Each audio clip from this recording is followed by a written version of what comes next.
Hello there, From17 once again. This is a bit of a joke video, but I really wanted to make some content for Super Lucky Tale, and this is the one that I decided to make because, as you might know guys, if you've been with my channel a while or you've seen some of the more recent videos, I have a thing for dodging bullets, particular bullet hell. And I noticed on this game as I was checking it out on Game Pass that some of the boss encounters had bullet hell elements, and I want to bring the game to people's attention because I think that this game is a very simple, very fun, very relaxing platformer that you can be picking up right now for free on Game Pass, even though technically not free. And also a sequel to this game just recently came out, and if you pick that up you get the original for free. So if there ever was a time to jump into Super Lucky Tale, or the new one, now would be that time. And the game reminds me a lot of the very first Spyro. It's not quite as good, it's not quite as intricate as that game was for its time, but it has a wonderful simplicity and minimalism to it, where the levels are short enough to really, you know, jump around and have a good time without them being too intimidating or exhausting. And they're just long enough to give you a good idea and a good grasp of what's going on, and it keeps its aesthetics fresh and what it demands of the player quite fresh as well. And there was no moment of fatigue as I beat the main game, and I really think it's got that nice balance of, here's a nice example of what this is, check it out, enjoy it for what it is, and then move ahead and move on. One of the criticisms you can definitely put to this game is there are moments when it is a little easy, because it is aimed perhaps at a younger audience and it's trying to be more relaxing than demanding, but I do think that there is a market for that, and I do think that that can be very enjoyable too. As we take out the first boss there, who, at the very beginning you can multi-hit him with those heads, but I was getting touched by those enemies, because the enemies, if you touch them of course you take damage, and when you watch these videos, as funny as they are, because you know, no damage in this kind of game doesn't really mean much, but the hardest parts of all of these patterns are the phase where they give you the enemies to heal, because those enemies are there to get your life back if you do take damage, and when you try and jump on them sometimes, you'll whiff their hitbox and touch them, and you'll just take damage, and it can be a bit of a pain in the ass, especially considering that Lucky's second jump is kind of awkward and kind of not what you expect of a second jump. It's been very methodically designed so that it works within the framework of the game, but there are times when it really does kind of trigger and get in the way. But the game looks so colourful, so beautiful, and right now when gaming is, you know, a little bit lethargic for me, a little bit uninspired, it's always nice to come back to something like this and see the colours and see the fun and just see the, you know, the good times that you could have back in the old Nintendo days and back when we had the N64 and so on and so forth. And the game on PC runs really well as well.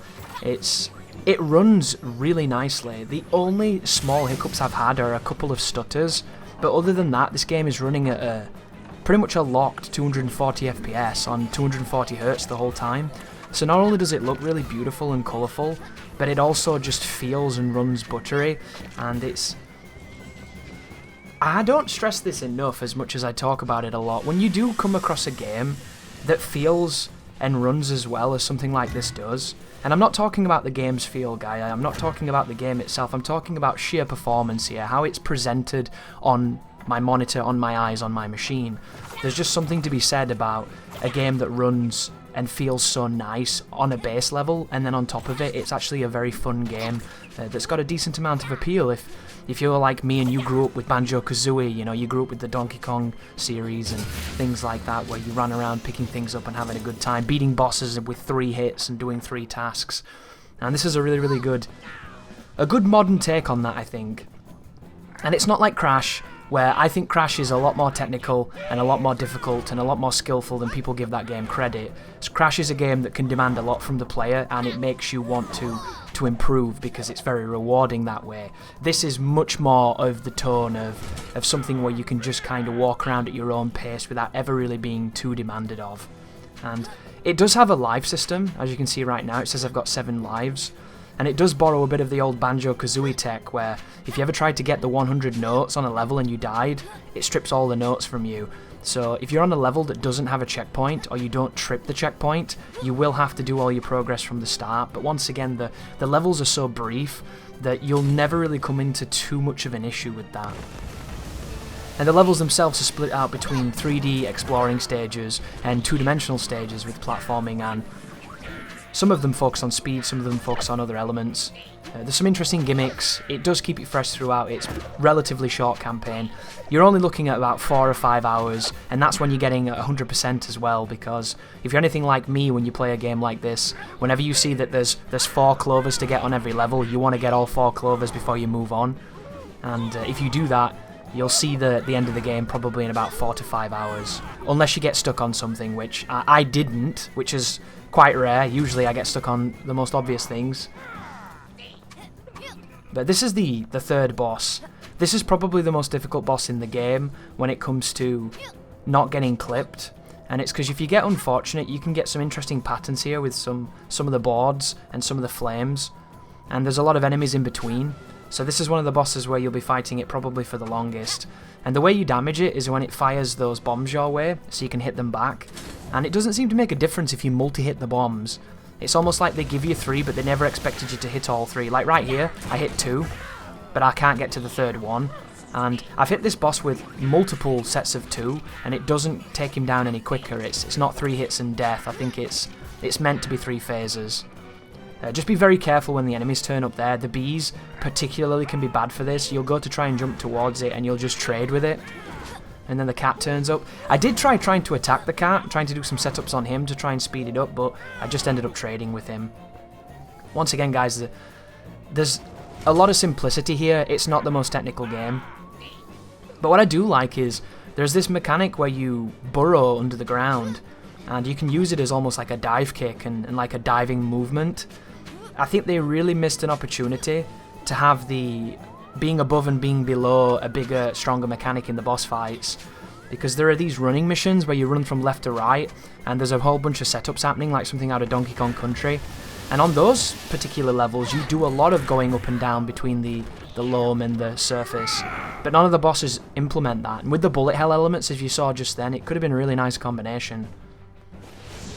And I love any game that lets me dodge a large amount of bullets with movement, especially in a 3D plane, because other than things, you know, like Red Star and Nier Automata messed with that a little bit, you don't really see that too much outside of perhaps some indie game I've never seen. And I really do like that bullet hell aspect of, here's a lot of projectiles on the screen, use, you know, your hand-eye coordination, your dexterity, and try and avoid them. And this pattern here, this is really clever, this. So they set out this barrage of bullets your way, you get this Dan Maku come in, and then he starts rotating the platform and adjusting it as it's happening. And I do believe that there are different instances of these patterns, so if you get one of the worser ones, and he rotates it in one of the worser places, this can get really hairy. And then when you bear in mind that Lucky's tail is quite large, and I think it extends his hitbox, it can be easy to trade with those flames if you don't jump. I did actually want to do these without jumping at all, and then I realised that using my PS3 controller with its dead zones with how Lucky moves, it was going to be a bit of a tall order. And I was really tempted to bring my arcade stick out and play it with that. And then Microsoft started being silly with the whole, it's Player 2, Windows 10, it's not Player 2, I have no controllers plugged in, you piece of shit software, it's actually Player 1. And then they just don't let you use it, so the big fuck you, Windows 10. And if you're young and you're watching this because you like the colours, I apologise, but sometimes you've got to drop some truth bombs. Microsoft are probably going to rob you before you're old enough to realise. And then when you do, hopefully you'll buy something else. Like a Okama Game Sphere, the ultimate console. But this pattern here is funny because he shines these eye lasers at you, but it goes through the geometry. So when he first did this, when I first fought him, I stood at the bottom thinking, he can't touch me here, and it literally goes through the geometry. And it seems kind of odd. But this one here is, it's like arrows facing each other, tip to tip, and then he starts rotating. This one's not so bad. If you get a bad rotation, you might be in trouble. And when I decided to come back and capture some boss videos, I just wanted to cover the game. I ended up getting a few of them no damage, and I thought, yeah, you never know, we can go for some no damage. And then I got this one on first attempt, and I think that this is probably the hardest boss, but luckily, I didn't get trolled by anything. And it could have easily happened, because you can miss that damage opportunity there. And then this phase now, when he brings the enemies in, on my first run through of the game, the fire golem guy, I bounced on his head 2 times, came down for a 3rd bounce and traded with him. I was not in a different position, nothing had altered. You've got to be really careful, so you're going to see me being very tentative here, because I don't want to accidentally trade with this dude, because this run was going so well. This is my Fall Guys experience. You know, feeling really manly about beating up on a game that's designed for children. Only these aren't other players, this is the engine, so it doesn't matter as much. But here we go again with the eye lasers. And of course, it follows the old adage, doesn't it? You must hit something 3 times to truly destroy it. It's in the Bible, you can't blame them. And then here we go with the eye lasers. And then the final phalanx of flaming molten bullets here. Which, this is an interesting pattern, this one. It'd be cool if there was an option to transition the camera to top down for these moments. I mentioned a game there, it's a game called Red Star on the PS2. And if you've never played that game, it's so interesting. And it's the kind of game that I'd love to make. But I'd love to adjust it in certain ways, add some parries, add some other options. I love when games implement shmup features. Because it's one of those pure genres that complements almost everything, unless you really don't like the gummy ship. I can understand people not liking the gummy ship in Kingdom Hearts 1, but for everything else, shmups are godlike. That was Super Lucky Tail, guys. All bosses, no damage. Thank you for watching, and you take care now.